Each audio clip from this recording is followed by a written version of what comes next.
गोपाल राधा कृष्ण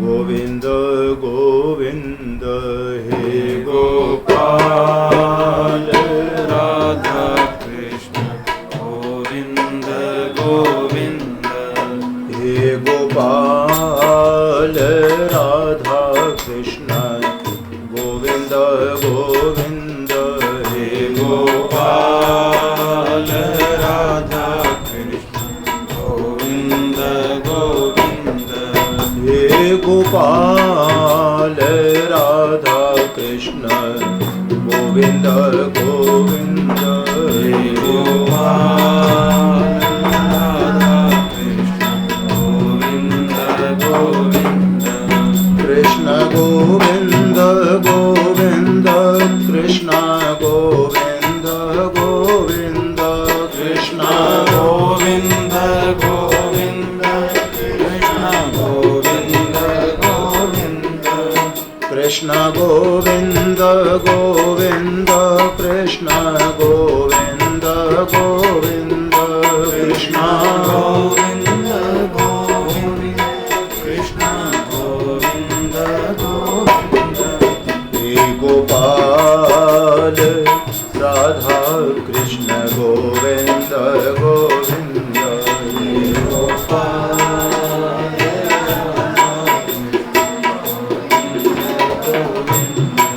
हे गोपाल राधा कृष्ण गोविंद गोविंद हे गोपाल राधा कृष्ण गोविंद गोविंद कृष्ण गोविंद गोविंद कृष्ण गोविंद गोविंद कृष्ण गोविंद गोविंद कृष्ण गोविंद गोविंद कृष्ण गोविंद गोविंद कृष्ण गोविंद गोविंद कृष्ण गोविंद गोविंद कृष्ण गोविंद गोविंद हे गोपाल राधा कृष्ण गोविंद गोविंद हे गोपाल राधा कृष्ण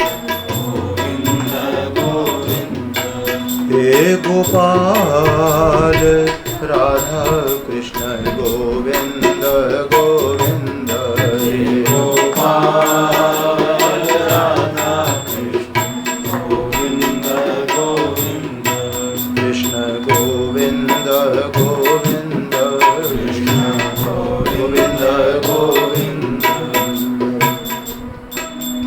सच्चिदानंद भगवान की जय। सत्य सनातन धर्म की जय। सद्गुरु देव महाराज की जय। गोपाल कृष्ण भगवान की जय। पवन पुत्र हनुमान जी महाराज की जय। गौ माता की जय। ओम नमः पार्वती पतये हर हर महादेव।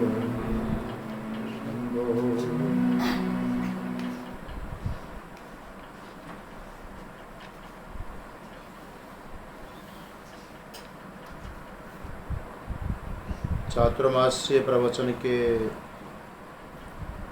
इस मंगल अवसर पर श्री अमर ज्ञान निरंजनी आश्रम एवं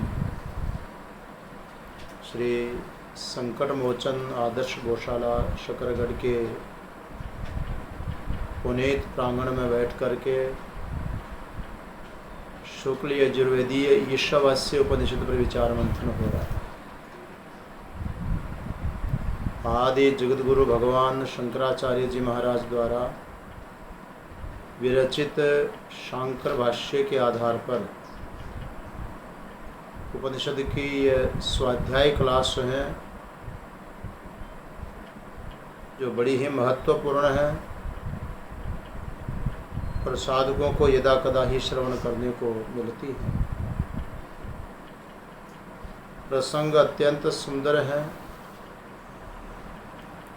प्रारंभ में ही आप लोगों से निवेदन किया गया था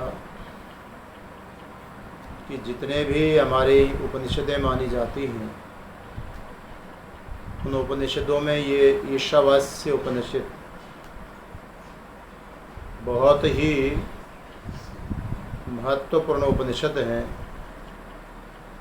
कारण कि यह मंत्र भाग की उपनिषद है। प्राय उपनिषद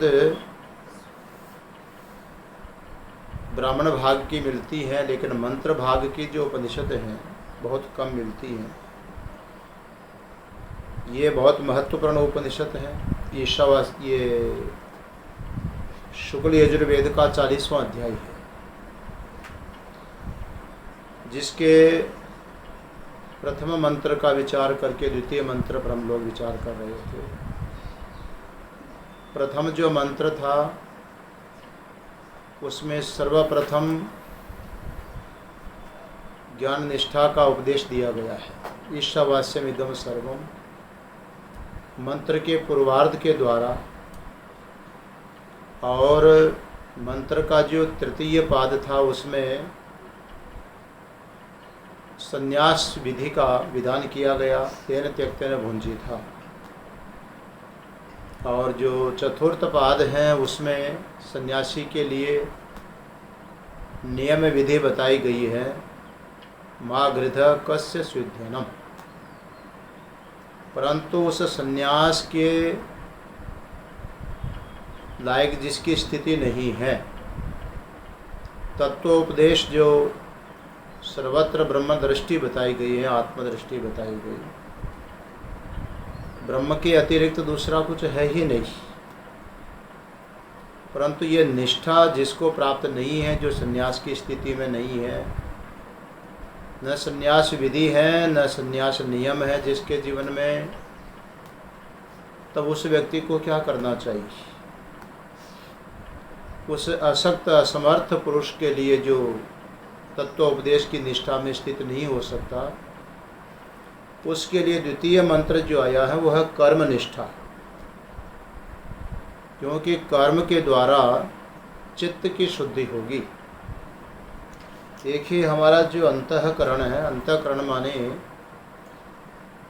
यदि एक शब्द में कहें तो हमारा ये जो मन है, जिसमें बुद्धि चित्त अहंकार अंतःकरण चतुष्टय बोलते हैं, अंतःकरण की अशुद्धि और चांचल्य के कारण ही सर्वत्र ब्रह्म दृष्टि का अनुभव नहीं होता है, सर्वत्र ब्रह्म दृष्टि होती ही नहीं है। सर्वम इदम ब्रह्म, ये जो स्थिति है वो तभी मालूम पड़ती है जब हमारा बिल्कुल अंतःकरण निर्मल हो, स्वच्छ पानी की तरह हो, स्वच्छ दर्पण की तरह हो। ये स्थिति नहीं होने के कारण होता क्या है कि ईशावास्यम इदम सर्वम, इस मंत्र भी याद हो जाता है, इसका शब्दार्थ भी याद हो जाता है, मगर सर्वत्र वो अनुभव नहीं होता कि सब ब्रह्म ही ब्रह्म है। तब इसका अर्थ है कि अंतःकरण में कुछ न कुछ मलिनता तो है ही है। तो चित्त शुद्धि के लिए ज्ञान निष्ठा में असमर्थ पुरुष, उसके चित्त शुद्धि के लिए ये द्वितीय मंत्र चल रहा है। द्वितीय मंत्र का शांकर भाष्य कल हम लोग देख रहे थे, परंतु प्रतिदिन जो अष्टम मंत्र की उच्चारण विधि है वो छूट गई। पहले मंत्रों का उच्चारण कर लें और फिर इस द्वितीय मंत्र का जो शांकर भाष्य है उस पर हम लोग विचार करेंगे। आइए एक बार श्रवण करके मंत्रों का उच्चारण कर लें। वैसे भी इसको श्रुति बोलते हैं, और श्रुति का अर्थ ही होता है जो सुन करके ही तैयार किया जाता है। तो पुस्तक सबके पास में उपलब्ध नहीं भी है तो और ज़्यादा आसान होगा कि श्रवण में चित्त वहीं का वहीं लगा रहेगा। आओ पहले मंत्रों का उच्चारण कर लें। ईशावास्यमिदं सर्वम्, ईशावास्यमिदं सर्वं यत् किंच जगत्यां जगत्, यत्किंच जगत्यां जगत् तेन त्यक्तेन भुञ्जीथा तेन त्यक्तेन भुञ्जीथा मा गृधः कस्य स्विद्धना मा गृधः कस्य स्विद्धनम् कुर्वन्नेवेह कर्माणि कुर्वन्नेवेह कर्माणि जिजीविषेच्छतं समाः जिजीविषेच्छतं समाः एवं त्वयि नान्यथेतोऽस्ति एवं त्वयि नान्यथेतोऽस्ति न कर्म लिप्यते नरे न कर्म लिप्यते नरे असुर्या नाम ते लोका सूर्यानाम ते लोका अन्धेन तमसावृताः अन्धेन तमसावृताः तांस्ते प्रेत्याभिगच्छन्ति तांस्ते प्रेत्याभिगच्छन्ति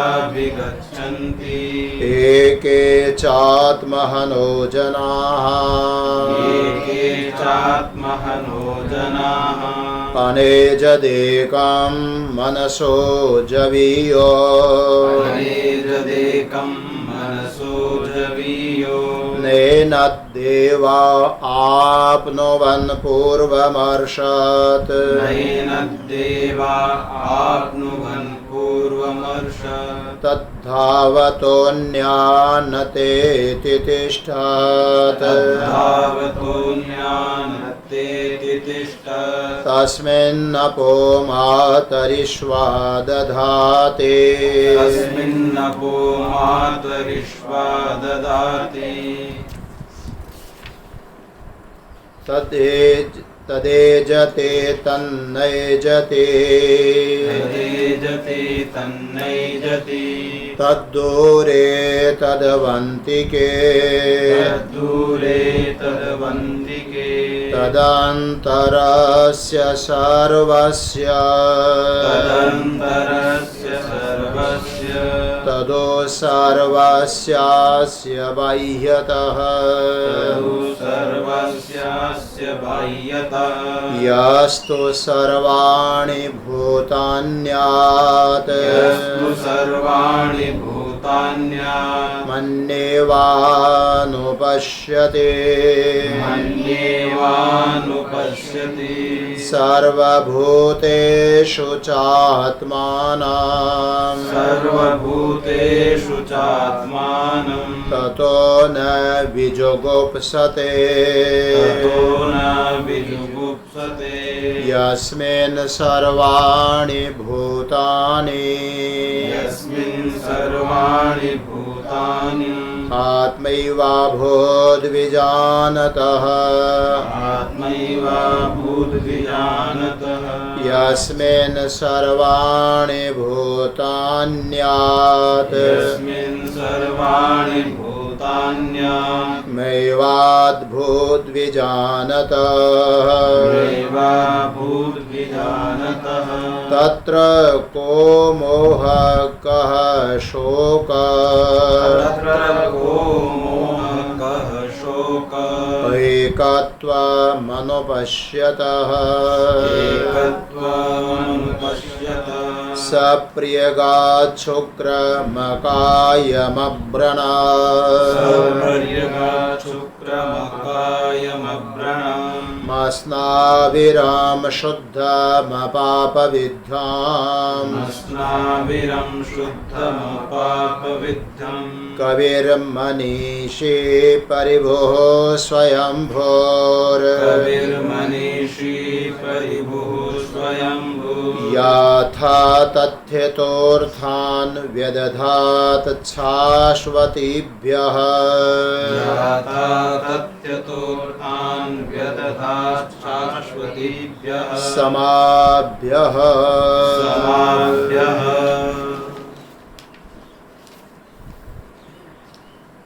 कुर्वन् एव इह कर्माणि जिजीविषेत् शतं समाः एवं त्वयि नान्यथा इतः अस्ति न कर्म लिप्यते नरे। तत्व ज्ञान में असक्षम जो व्यक्ति है, जिसमें संन्यास विधि और नियम विधि संभव नहीं है, उसकी चित्त शुद्धि का साधनभूत जो कर्म है उसका यहाँ पर बड़ा सुंदर वर्णन चल रहा है। माँ भगवती वेदवाणी बोल रही है, कुर्वन एव इह कर्माणि जिजि विषेद। कल बताया था कि यह माने इस मनुष्य शरीर में, इस कर्म भूमि में, इस अधिकार भूमि में कर्माणि कुर्वन एव जिजि विषेद, कर्मों को करते हुए ही जीने की इच्छा करो। प्रश्न ये उठा कि बिना कहे ही कर्म तो कर ही रहे हैं, नहीं कश्चित क्षणमपि जातो तिष्ठत्य कर्मकृत। स्वभाव से ही मनुष्य एक क्षण भी कर्म किए बिना नहीं रहता। कायिक वाचिक मानसिक करके कुछ न कुछ 24 घंटे कर्म तो चल ही रहा है। फिर उसके लिए कहने की आवश्यकता क्यों पड़ी कि कर्म करते हुए ही, कर्मों को करते हुए ही 100 वर्ष तक जीने की इच्छा करो, कर्मों को करते हुए ही जीने की इच्छा करो। कोई न तो मरने की इच्छा करता है और न कर्म को कोई छोड़ रहा है, दोनों ही बात है। जीने की इच्छा करो यह कहना भी व्यर्थ मालूम पड़ता है, और कर्मों को करते हुए ही जीने की इच्छा करो तो कर्मों को तो कर ही रहा है। भगवान कृष्ण की वाणी है, स्वयं बोल रहे हैं। जो महत्व वेद वाणी का है वही भगवद वाणी का है, भगवद गीता का महत्व है। और भगवान बोल ही रहे हैं कि एक भी क्षण ऐसा नहीं जाता जब मनुष्य कर्म नहीं कर रहा हो, स्वाभाविक रूप से ही कर रहा है। तब फिर क्यों कहा गया कि कर्मों को करते हुए ही? और फिर कोई मरना नहीं चाहता है, वो जीना ही चाहता है, 100 वर्ष जीना चाहता है, तो फिर कहा क्यों कि 100 वर्ष जीने की इच्छा करे? इसमें विशेष अर्थ है, कल इसका निवेदन हो रहा था। पहली चीज, कर्म तो कर रहे हैं, लेकिन हम जो मनुष्य कर्म कर रहा है वो कर्म, अधिकांश कर्म शास्त्र प्रेरित कर्म नहीं है, वासना प्रेरित कर्म है, प्राकृत कर्म है, साधारण कर्म है। हम वो कर्म कर रहे हैं जिससे हमारे शरीर और परिवार का निर्वाह हो, शरीर को सुविधाएं मिले, परिवार को साधन मिले।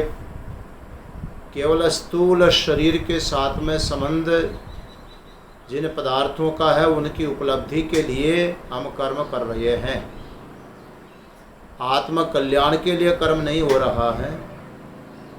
जिन कर्मों को करने के लिए यहाँ भगवती श्रुति बोल रही है कि कर्म करो, पर कर्म का तुम्हारा उद्देश्य क्या है, किस लिए कर्म कर रहे हो? पेट भरने के लिए तो जानवर भी चेष्टा कर रहा है, हमारी भी चेष्टाएं तो चल रही हैं, लेकिन कर्म क्या चल रहा है? और वो चेष्टा यदि मनुष्य शरीर में भी पशु तुल्य है तो फिर वो मनुष्य होने के कारण हमारे कर्म भी बनेंगे और चेष्टा मात्र जो है वो संसार का भोग दिलाएगी, जन्म मरण दिलाएगी। परंतु वो जो ज्ञान की निष्ठा है, तत्व उपदेश की स्थिति को अनुभव करने की जो एक योग्यता है, वो योग्यता तो इस प्रकार से प्राप्त नहीं होगी। रात और दिन दौड़ते रहो लेकिन चित्त शुद्धि संभव नहीं है। तो कर्म तो कर ही रहे हैं, पर भगवती श्रुति बोल रही है कि वो कर्म करो जो वेद प्रणिहित कर्म है। वेद शास्त्र ने जिस कर्मों को करने के लिए हमको आदेश दिया है कि ये कर्म तुम्हारे कल्याण का साधन है, उस पर कल हम लोगों ने विचार किया ही था। भाष्यकार लिखते हैं कि अग्निहोत्रादीनि कर्माणि कुर्वन् एव, जो अग्निहोत्र आदि कर्म है उनको करते हुए ही, उसको लेकर के कल हम लोग विचार कर रहे थे। अग्निहोत्र आदि से तात्पर्य है कि नित्य कर्म, नैमित्तिक कर्म, काम्य कर्म, प्रायश्चित कर्म, और पांचवा ले लो निष्काम कर्म, ईश्वर प्रत्यर्थ कर्म। इन कर्मों को करते हुए ही कर तो रहे हो, लेकिन कौन सा कर्म कर रहे हो? चल तो रहे हैं, किंतु किस दिशा में चल रहे हैं ये भी सोचा है कि नहीं? इसलिए कल्याण के साधन भूत जो कर्म है, परंपरा से साधन, चित्त की शुद्धि के निमित्त भूत जो कर्म है, उनको करने के लिए श्रुति बोल रही है। और उन कर्मों को करते हुए ही 100 वर्ष तक जीने की इच्छा करो। ये 100 वर्ष की जो अवधि सीमा यहाँ पर निर्धारित की गई है, इसका अर्थ केवल यह है कि इस कलयुग में मनुष्य की उम्र 100 वर्ष मानी गई है, अर्थात आयु पर्यंत। तब तक कर्म करते रहो, तब तक कर्म करते रहो जब तक तुम्हारा शरीर साथ दे रहा है, बुद्धि साथ दे रही है, इंद्रियां साथ दे रही हैं, तब तक कर्म करते रहो। अथवा इनका साथ लेते हुए तब तक कर्म करते रहो जब तक कि वो ज्ञान निष्ठा प्राप्त न हो जाए। तत्वोपदेश को ग्रहण करने की जो योग्यता है वो जब तक उपलब्ध न हो, कर्म का त्याग नहीं होना चाहिए। भगवान श्री कृष्ण की बात कल आपको निवेदन की थी, यज्ञ दान तप कर्म न त्याज्यम कार्यमेव तत्।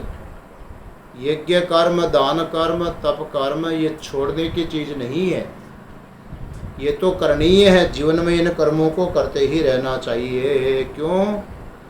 ये हमारे अंतःकरण के शुद्धि के साधनभूत कर्म हैं। ये बात वहाँ पर बताई गई।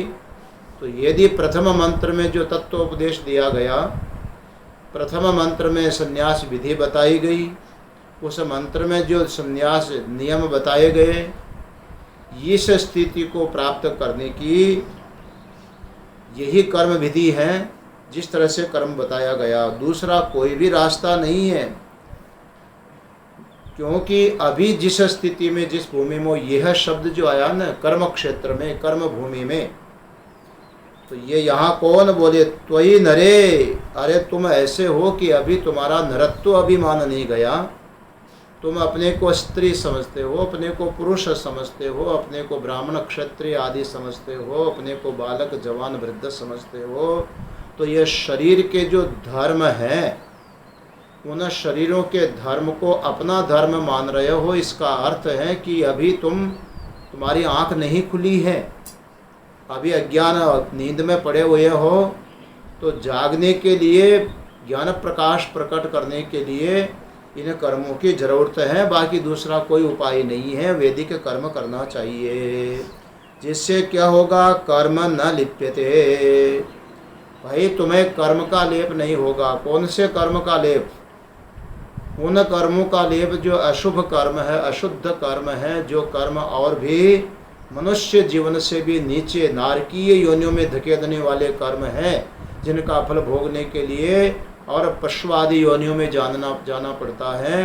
उन कर्मों का लेप न हो। उन अशुद्ध कर्मों से, अशुभ कर्मों से बचने के लिए ये शुभ शास्त्रीय कर्म तुम्हारे लिए करणीय है। इससे ज्ञान निष्ठा की योग्यता प्राप्त हो जाएगी, ज्ञान की योग्यता प्राप्त होगी। इसलिए उनके लिए यहाँ पर बड़ा सुंदर विधान किया गया है। भाष्य चल रहा था इस मंत्र का, कहाँ तक हुआ है जी?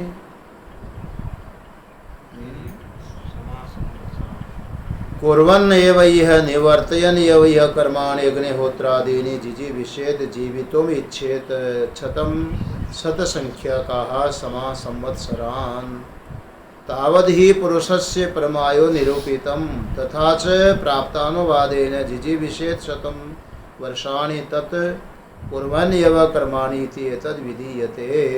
ये बात तो आपको बता दी गई है।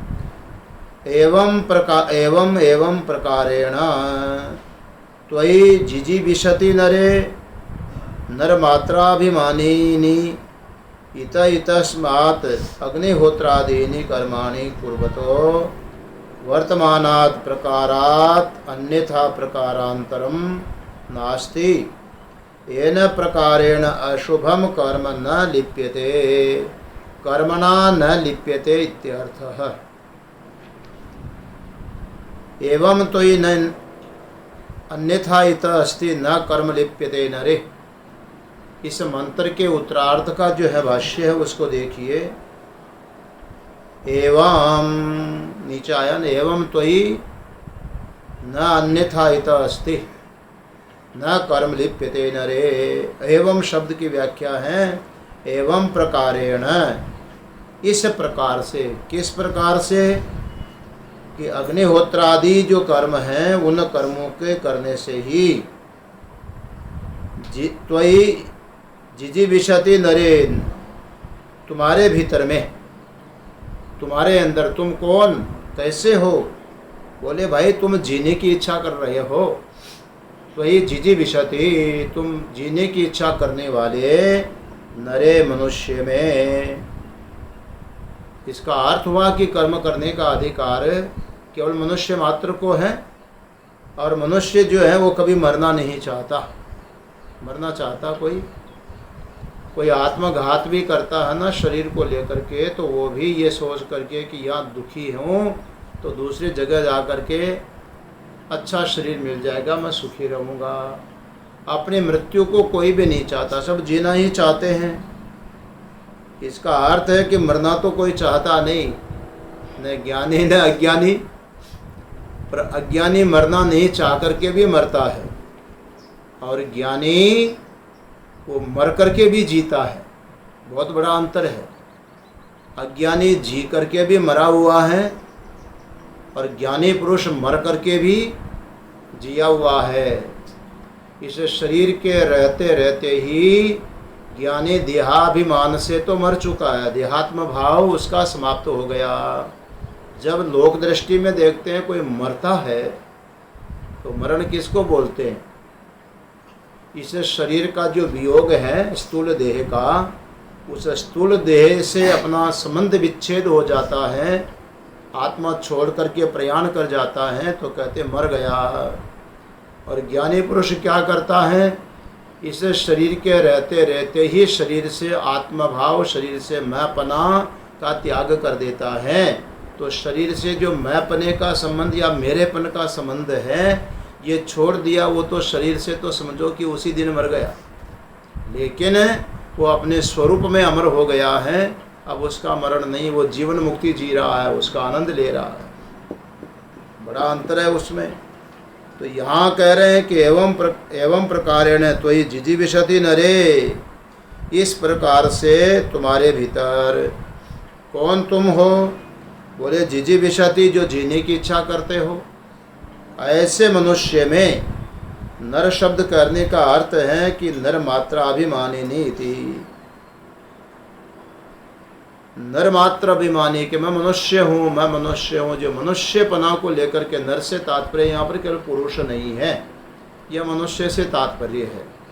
तो जिसमें मनुष्यपने का अभिमान है, और मनुष्यपना भी तो शरीर को लेकर के ही है ना भाई। पशुपना, पशुमर मनुष्य में क्या फर्क है? बोले शरीरों का फर्क है। आत्मा तो जो पशु में है वही मनुष्य में है, जो मनुष्य में वही पशु में है, लेकिन शरीर भेद को लेकर के पशु अलग है और मनुष्य अलग है। तो यहाँ पर नर शब्द से जो नरत्व मात्र अभिमानी है, मनुष्यत्व का अभिमान करने वाला है कि मैं मनुष्य हूँ, उस मनुष्य के लिए इतः यतस्मात् एवं तो न अन्यथा इतः अस्ति। इतः शब्द का अर्थ है अन्य, यतस्मात् इससे। किससे? बोले अग्निहोत्रादीनि कर्माणि कुर्वत वर्तमानात् प्रकारात् अन्यथा प्रकारांतरम नास्ति। इससे दूसरा कोई प्रकार तुम्हारे लिए नहीं है, दूसरा रास्ता तुम्हारे लिए नहीं है। किसके लिए? बोले येन प्रकारेण अशुभम कर्म न लिप्यते। अशुभ कर्मों से बचने के लिए तुम्हारे लिए दूसरा रास्ता है ही नहीं। यही एक रास्ता है कि जो कर्म कर रहे हो उस कर्म का जो निवर्तन है, कर्म का करना है, उस कर्म को, कर्म तो करना है, लेकिन कौन सा कर्म करना? कर्म को बदल देना, कर्म की दिशा बदल देनी है, कर्म की गति बदल देनी है। कर्म को रोका तो नहीं जा सकता है, परंतु कर्म की दिशा तो बदली जा सकती है ना। पानी है जी, अब ऊपर से नदी का फ्लो चल रहा है, पानी को रोकते जाओ, कब तक रोक करके रखोगे? आखिर तो पानी को कोई ना कोई दिशा तो देनी पड़ेगी।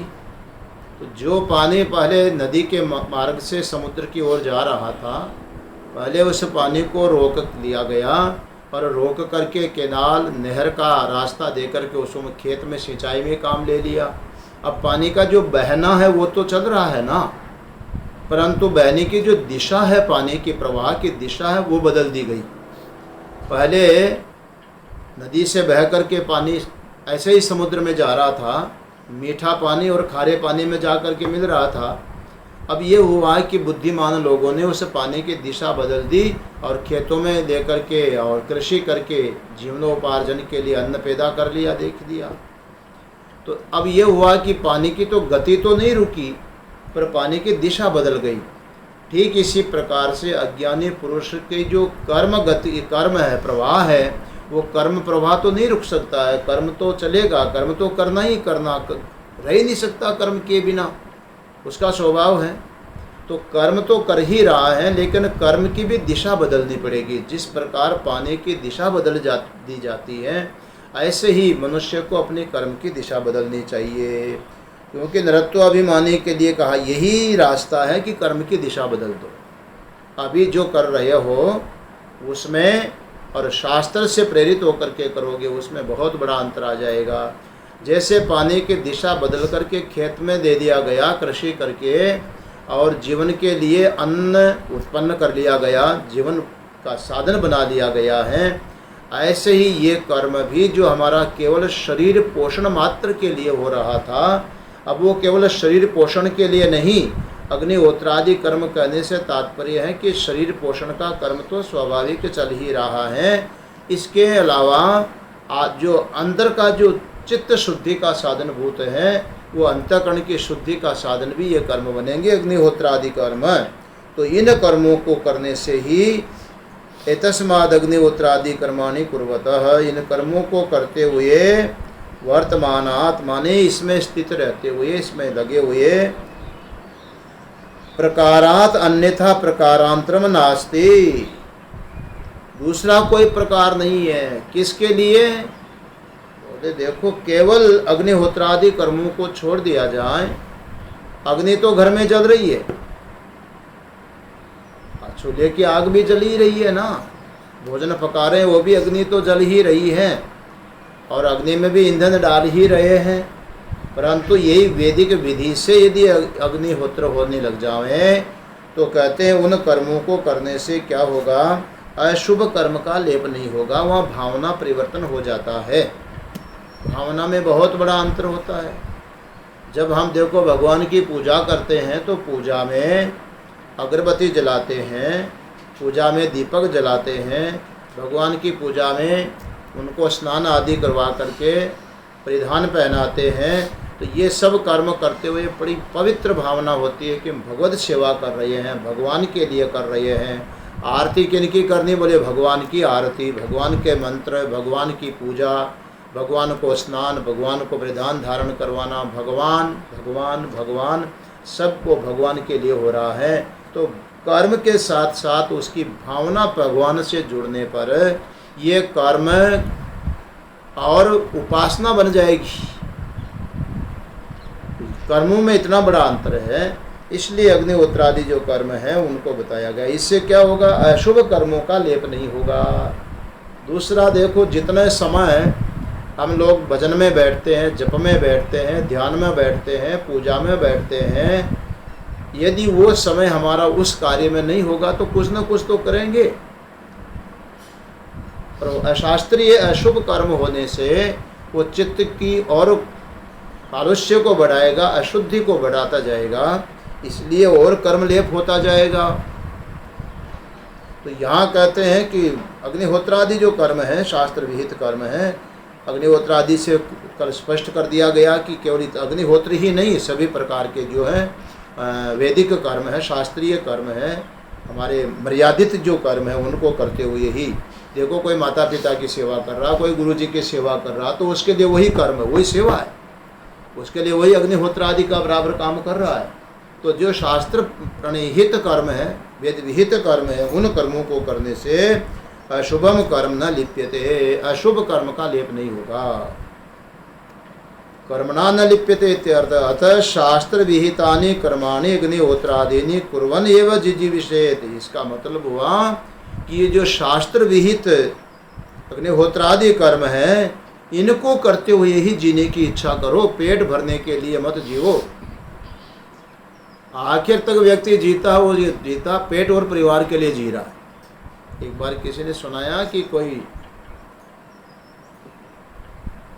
102 साल की उम्र का बुजुर्ग था, 100 भी पार कर गया, वो शतम जीवित क्या, वो तो ज़्यादा जी गया, 102 साल का हो गया। और उसका एक मित्र था, करीब करीब वो भी था 95-96 वर्ष का, मिलने के लिए गया तो दोनों बुजुर्गों की बात होने लगी। तो कम उम्र वाले बुजुर्ग ने 102 वाले से कहा कि आप तो शतायु क्या और भी 100 पार कर गए हैं, इसलिए अब तो आपके मन में कोई इच्छा तो नहीं रह गई है ना, तृप्ति बस जीवन संपन्न हो गया, सब कुछ हो गया। तो इतने में कोई चाय देने के लिए उनकी प्रपौत्री आई, उसको देख करके बोला और तो कुछ इच्छा नहीं है, पर इच्छा है कि इस बच्चे की शादी देख जाऊं आंखों से। अब देखो उसकी जो इच्छा है वो बढ़ती जा रही है, बढ़ती जा रही है, फिर भी उसको पूर्णता नहीं हो रही है। तो इसलिए जीने की तो इच्छा करते ही हैं, परंतु व्यवहार की बजाय शास्त्रीय कर्म करते हुए जीने की इच्छा करें। कथम पुनः इदम अवगम्यते पूर्वेण सन्यासिनो ज्ञान निष्ठा उक्ता द्वितीयेन तद असक्तस्य कर्म निष्ठा इति। अब इन दोनों मंत्रों का जो आचार्य शंकर के द्वारा ये अलग अलग करके बताया गया कि पहला मंत्र जो है तत्वोपदेश दिया गया है वो सन्यासी के लिए है। उसमें सन्यास विधि का वर्णन किया, उसके लिए नियम का वर्णन किया कि गृधा नहीं करनी चाहिए, उसके लिए नियम बताए, और त्याग प्रधान सन्यासी का जीवन होना चाहिए, ये बात बताई गई।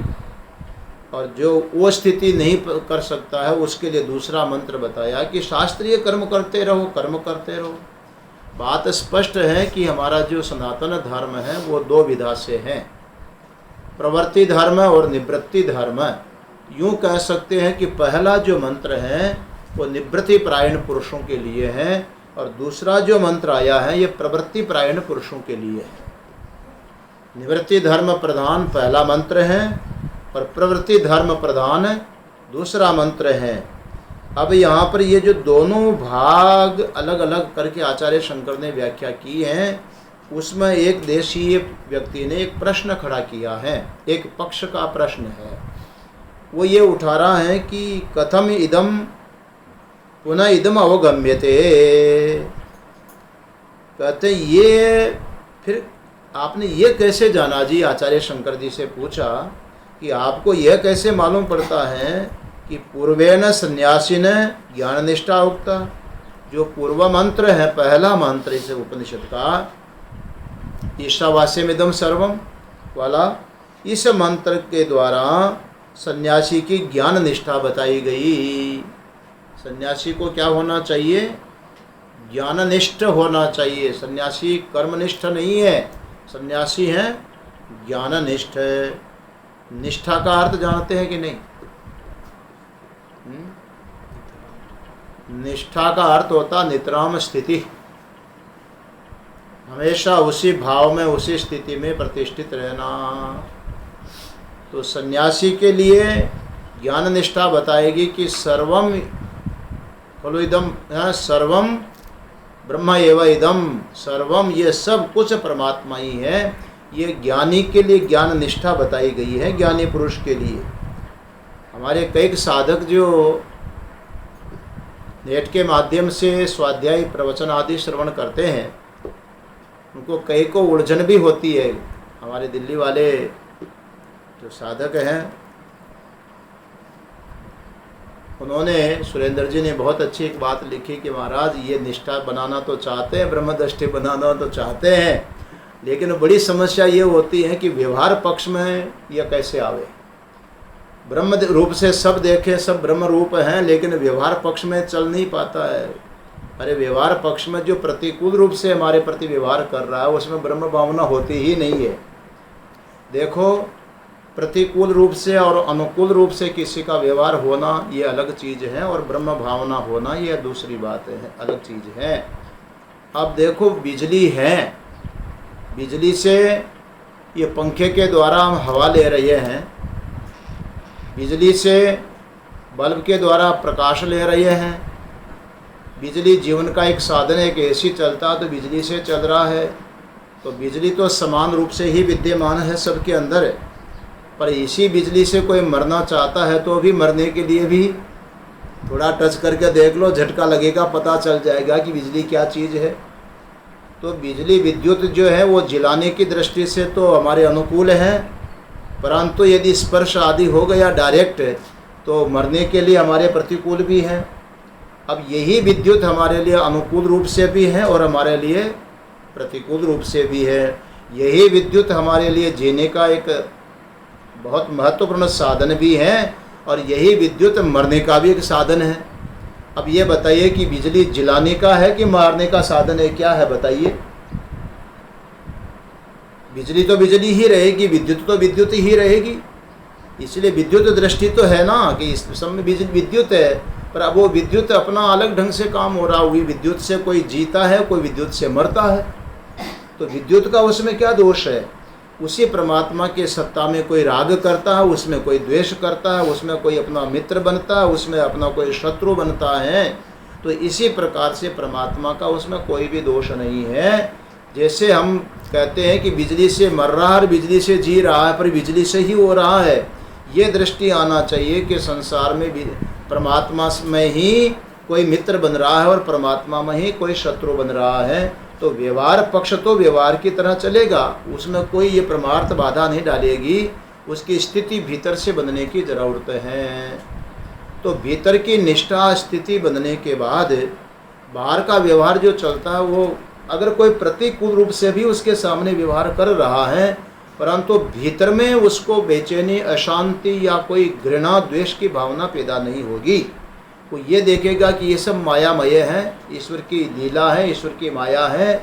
कोई अनुकूल रूप से प्रस्तुत हो रहा है तो कोई प्रतिकूल रूप से प्रस्तुत हो रहा है, ये भी उस ईश्वर की माया का खेल चल रहा है।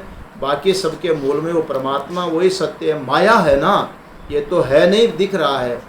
जिस पदार्थ को लेकर के हम परेशान होते हैं कि हमारी ज़मीन को छीन रहा है, हमारे मकान को छीन रहा है, हमारी आजीविका छीन रहा है, इन मकान का, दुकान का, आजीविका का, साधनों का जो है संबंध, ये सोचो कि इस शरीर से पहले हमारे साथ था क्या?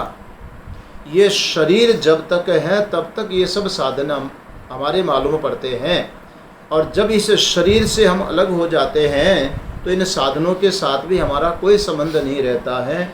अब देखो, जिन साधनों को लेकर के हम बड़े परेशान होते हैं, वो सारे के सारे साधनों का संबंध शरीर के साथ में है, और फिर वो जो साधनों को लेकर के ही खींचातानी संसार में व्यवहार में चलती है। पर ये बताओ कि जैसे शरीर को लेकर के सब कुछ हो रहा है, क्या ये शरीर हमारे सदैव अनुकूल बन करके रहता है? ठीक है, आज शरीर अनुकूल है, हम बैठ करके स्वाध्याय सुना रहे हैं, और आप बैठ करके अनुकूलता है तो स्वाध्याय सुन रहे हैं, और हम बैठ करके जप कर रहे हैं, अग्निहोत्र आदि कर्म कर रहे हैं, हम साधना कर रहे हैं, सब अनुकूल है तो कर रहे हैं। अब कल शरीर प्रतिकूल हो गया तो ये भी छूट जाएगा, ये भी नहीं होगा। तो ये शरीरों को लेकर के जिस प्रकार से अनुकूलता प्रतिकूलता दोनों ही चलती हैं, तो साधनों को लेकर के भी अनुकूलता प्रतिकूलता दोनों ही चलेगी। अब देखो, साधन और साधन से संबंध जोड़ने वाला व्यक्ति हमारे लिए सुख और दुख का कारण बनता है। तो ये शरीर हमेशा कौन सा हमको सुख देने वाला है और शरीर कौन सा हमेशा हमको दुख देने वाला है, ये शरीर भी तो हमेशा बदलने वाली चीज़ है। आज शरीर के संबंधित साधन हैं, शरीर है तो, और जब शरीर नहीं रहेगा तो इनका हमारा कोई संबंध नहीं रहेगा। और दूसरी बात आप देखो, कोई यदि इसको लेकर के हमें कोई सहयोग करता है या कोई धोखा देता है तो ये बताओ शरीर हमको कौन सा सहयोग करता है? शरीर भी तो धोखा देता है। सारी जिंदगी भर हम शरीर के लिए जो कुछ करते हैं, पर अंत में इस शरीर से भी हमें धोखा होता। आप देख लीजिए, बढ़िया से बढ़िया खिलाया पिलाया, नहलाया धुलाया, पहनाया ओढ़ाया, मकान दुकान गाड़ी घोड़े साधन जुटाए, सब के सब इस शरीर के लिए। पूरी जिंदगी इस शरीर की सुविधाओं के लिए हम खपा देते हैं, सारा समय शरीर के लिए देते हैं, परंतु अंत में ये शरीर हमको 1 मिनट भी नहीं देता है। जब छूटने का समय आता है तो शरीर जाएगा ही जाएगा, ये शरीर साथ देने वाला नहीं। तो धोखा तो शरीर से ही हो रहा। तो संसार वाले धोखा करें तो ये कोई बड़ी चीज़ नहीं है, ये तो सब धोखा है संसार। इसीलिए तो कह रहे हैं कि एकमात्र जहाँ धोखा नहीं होता है वो परमात्मा ही है। बाकी तो मायामय खेल है संसार का, इसको खेल देख करके देखते रहो, खेल समझ करके व्यवहार होता रहेगा। खेल में देखो कोई हारता भी है कोई जीतता भी है। ये संसार एक खेल चल रहा है, इसमें जय भी होगी इसमें पराजय भी होगी। अब जो खिलाड़ी बन करके रहेगा तो उसको हारने का दुख होगा, जीतने का उसको सुख होगा, एक आनंद होगा। लेकिन तटस्थ बन करके देखेगा उसके लिए क्या इतना होगा कि फलाना हार गया और फलाना जीत गया, लेकिन मैं तो न हारा और न जीता। वो तो एक तटस्थ होकर के साक्षी होकर के देख रहा है। तो ज्ञानवान साधक पुरुष को चाहिए, अगर निष्ठा चाहिए, आत्मज्ञान की निष्ठा चाहिए, तो आप तटस्थ होकर के देखिए, साक्षी होकर के देखिए, अलग होकर के देखिए। शरीर और संसार में जो कुछ भी हो रहा है ये मुझे स्वरूप में नहीं हो रहा है, परमात्मा में नहीं हो रहा है, ये मायामय जगत में हो रहा है। इस प्रकार से असंग होकर के देखने का प्रयास करिए, तब अनुकूलता में भी आप फूल करके गुब्बारा नहीं होंगे और प्रतिकूलता में भी ग्लानि से भर करके अश्रु नहीं बहेंगे। आपके जीवन में समता आएगी। प्रासंगिक बात थी, आप सबको निवेदन किया, इसलिए यहाँ पर कह रहे हैं कि कथम पुनः इदम अवगम्यते पूर्वेण संन्यासी ने ज्ञान निष्ठा उक्ता। यह आप कैसे कहते हैं, कैसे पता लगता है कि पहले वाले मंत्र में सन्यासी की ज्ञान निष्ठा बताई गई है, द्वितीय ने तद असक्त से कर्म निष्ठा इति, और जो दूसरा मंत्र है कुर्वन् एवैह कर्माणि जिजीविषेत् शतम समाह, इस मंत्र में जो तद असक्त है, जो संन्यास के लिए लायक नहीं है, संन्यास की योग्यता नहीं है, तब उसके लिए कर्म निष्ठा उक्ता, उसके लिए कर्म निष्ठा बताई गई कि वो कर्म निष्ठा माने जैसे वो ज्ञान निष्ठा में है ये कर्म निष्ठा में रहे। निष्ठा माने जिसको कर रहे हो, जिस जगह हो उसमें स्थिति बननी चाहिए। ज्ञानी की ज्ञान में स्थिति बननी चाहिए और कर्मे की शास्त्रीय कर्म में स्थिति बननी चाहिए। कर्म में भी कई बार ऐसा होता है कि स्थिति नहीं बनती है। गंगा गए गंगादास, यमुना गए यमुनादास, कर रहा व्यक्ति साधना, उसमें भी उसको दृढ़ निश्चय नहीं है, एक स्थिति नहीं है, डावाडोल है, विचलित है।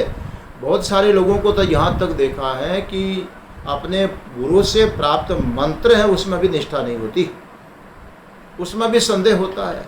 बोले हमारी सहेली है, हमारा मित्र है, हमारा पड़ोसी है, फलाना है, वो फलाने का शिष्य, उनको अमुक मंत्र मिला है, वो मंत्र अच्छा है कि आपने जो हमको मंत्र दिया वो मंत्र अच्छा है।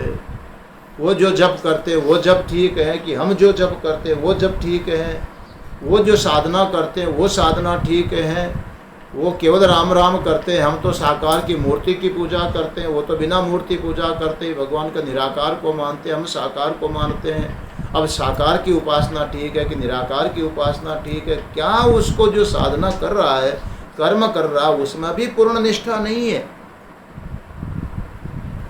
ये जो निष्ठा न होना, भगवान श्री कृष्ण गीता में कहते हैं संशय आत्मा विनश्यति।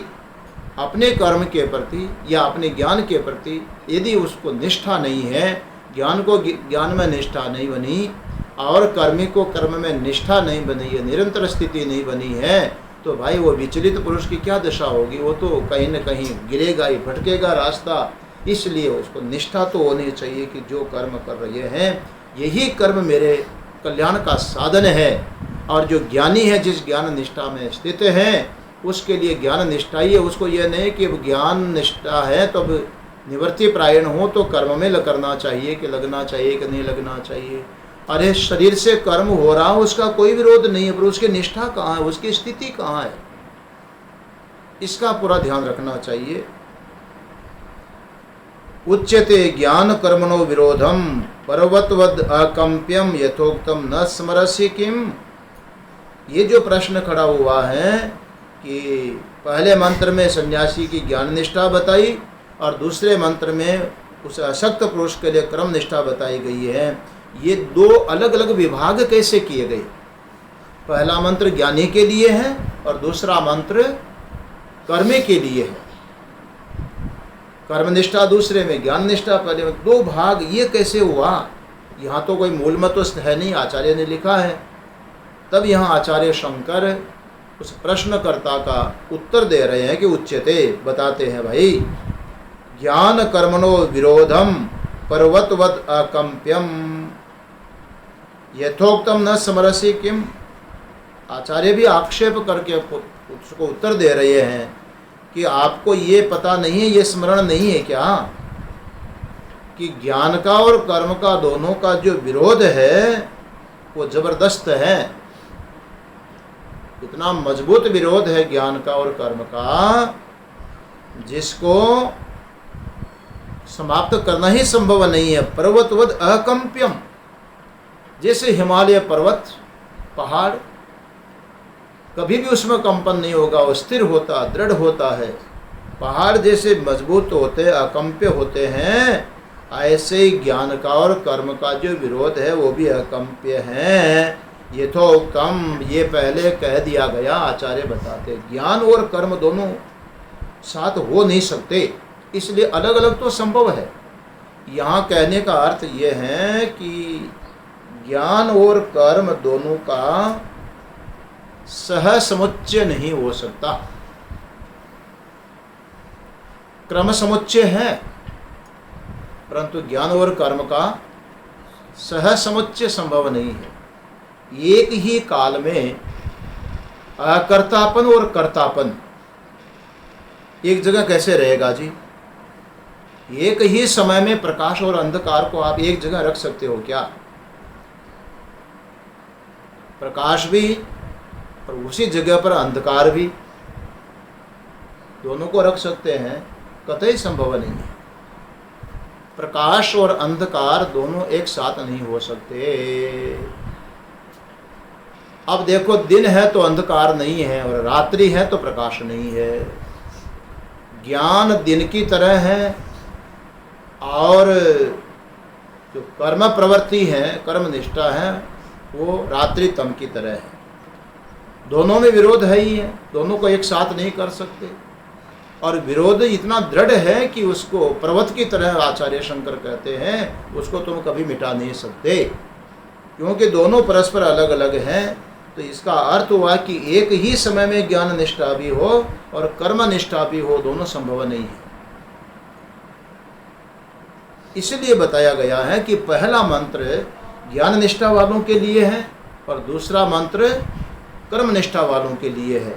दोनों मंत्र एक व्यक्ति के लिए नहीं कि तुम ज्ञान निष्ठा भी रखो और कर्म निष्ठा भी रखो। ज्ञान निष्ठा कर्म निष्ठा दोनों एक साथ संभव नहीं है। इसलिए क्रमिक तो संभव है, क्रम समुच्चय हो सकता है, एक के बाद एक। पहले कर्म निष्ठा है और जब कर्म निष्ठा से चित्त शुद्धि हो गई तो ज्ञान निष्ठा आ जाएगी। ये बात है। देखो, कई बार साधक बोलते हैं भाई साकार उपासना ठीक है कि निराकार उपासना ठीक है। अब साकार उपासना निराकार उपासना समकाल में कैसे करोगे? लेकिन साकार उपासना करके निराकार उपासना को भी समझ जाओगे। जिसकी हम उपासना कर रहे हैं, अब देखिए मूर्ति पूजा का विषय आता है। जो मूर्ति पूजा का खंडन करने वाले कहते तुम पत्थर की पूजा करते हो। एक साधारण व्यक्ति कहेगा कि भाई भगवान, सब कुछ भगवान है तो मूर्ति भगवान नहीं है क्या? सर्वम खलु इदम ब्रह्म शास्त्र बोलता कि सब ब्रह्म ही है, तो मूर्ति भी तो ब्रह्म ही है। उसमें अंतर फर्क क्या आ गया? परंतु अब उस भावना से कि मूर्ति भी परमात्मा ही है, इस भावना से उपासना करते हुए फिर उसको ये समझ में आती है कि उस पत्थर में इस पत्थर में क्या फर्क है। बोले पत्थर तो पत्थर है। जो मूर्ति मंदिर में प्रतिष्ठित है वो पत्थर पहले किसी शिल्पी के पैरों के नीचे था। घड़ते समय, उसको बनाते समय, लेकिन उसमें अंतर क्या पड़ गया कि उपासना के लिए जब मंदिर में प्रतिष्ठित की गई है तो उसमें विधा वैदिक मंत्रों के साथ प्राण प्रतिष्ठा हुई, साकार रूप से उसकी उपासना हो गई। अब देखो ज्ञान की दृष्टि से तो वो जो शिल्पी के पैरों के नीचे जब है तब भी मूर्ति अवच्छिन्न जो चेतन वहाँ विद्यमान है, और मंदिर में प्रतिष्ठित है तब भी मूर्ति अवच्छिन्न जो चेतन है वो तो समान रूप से विद्यमान है। चेतन सर्वत्र है, व्यापक है, सब में है। तो पूजा तो उसे मूर्ति अवच्छिन्न भगवान की निराकार की ही हो रही है, लेकिन करने का जो माध्यम है वो एक मूर्ति हो गई, मूर्ति के माध्यम से कर रहे हैं। ऐसे ही यहाँ जो ज्ञान निष्ठा है और जो कर्म निष्ठा है, कर्म में बाह्य व्यवहार की प्रधानता आ जाती है और ज्ञान में निर्व्यवहार की प्रधानता हो जाती है। दोनों में अंतर यही आएगा।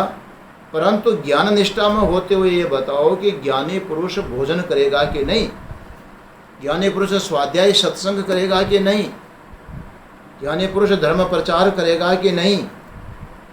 अरे यदि वे प्रचार नहीं होगा तो आदि जगतगुरु भगवान शंकराचार्य महाराज ज्ञानी थे कि नहीं। जो ज्ञान निष्ठा बता रहे हैं उसके लिए कोई कर्म का साथ नहीं हो सकता। तो आचार्य शंकर ज्ञान निष्ठा में थे कि कर्म निष्ठा में थे, ये बताओ। यदि ज्ञान निष्ठा में नहीं थे तो ज्ञान निष्ठा की बात करना व्यर्थ है, और यदि कर्म निष्ठा में नहीं थे तो ये जो भाष्य लिखना है, धर्म प्रचार करना, ये सारा तो कर्म ही तो था। इसका अर्थ हुआ कि जो आचार्य शंकर कर रहे हैं उनकी जो ज्ञान निष्ठा वो ज्ञान में है, ज्ञान में स्थित है, लेकिन ये जो जितना भी व्यवहार हो रहा है वो किया नहीं गया, व्यवहार हुआ है।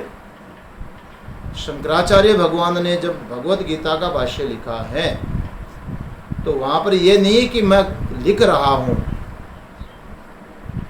मेरे द्वारा लिखा जा रहा है।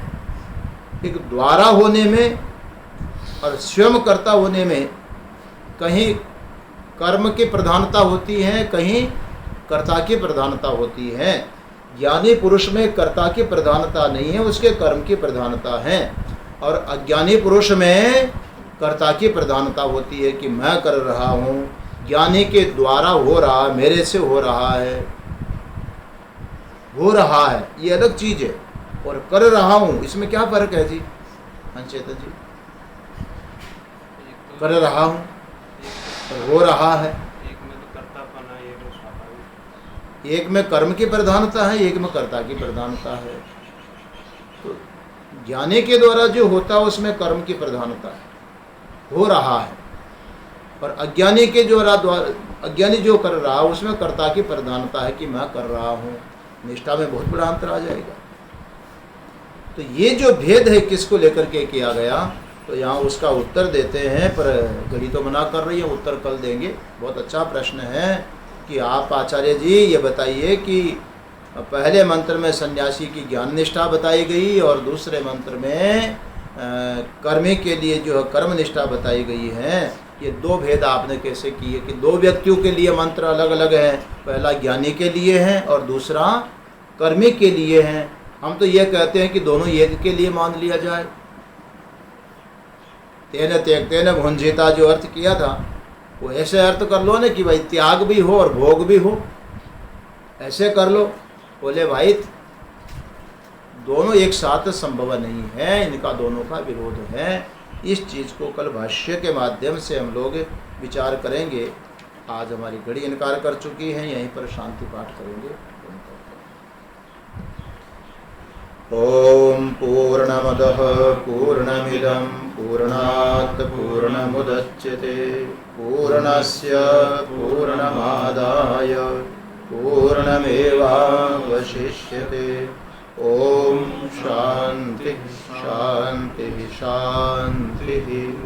शंकरं शंकराचार्यं केशवं बादरायणं सूत्रभाष्य कृतौ वन्दे भगवन्तौ पुनः पुनः।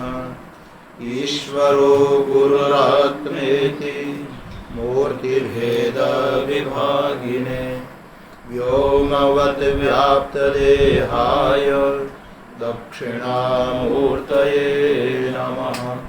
ओम शांति शांति।